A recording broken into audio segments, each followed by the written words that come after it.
yksi vakkariasiakas sanoi mulle, että mä oon pelastanut heidän avioliiton.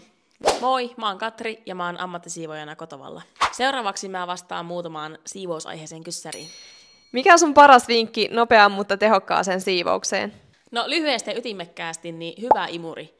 Että jos sulla on semmoinen imuri, että kun sä mietit, että sä alat siivoamaan ja imuroimaan, niin jos se alkaa vaan ärsyttää se ajatus, niin silloin kyllä aika hankkia uusi. Mikä on paras palaute, minkä sä oot saanut asiakkaalta? No kerran oli kyllä ihan tosi hauska, kun mun yksi vakkariasiakas sanoi mulle, että mä oon pelastanut heidän avioliiton. Se oli kyllä aika top.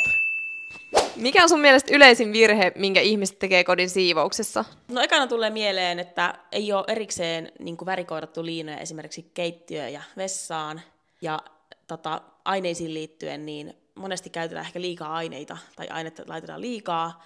Ja sitten ylipäätänsä se, että on ehkä vähän liian monta eri ainetta, kun pärjäisi paljon vähemmälläkin. Laita meidän tili seurantaan ja saat lisää hyviä siivousvinkkejä.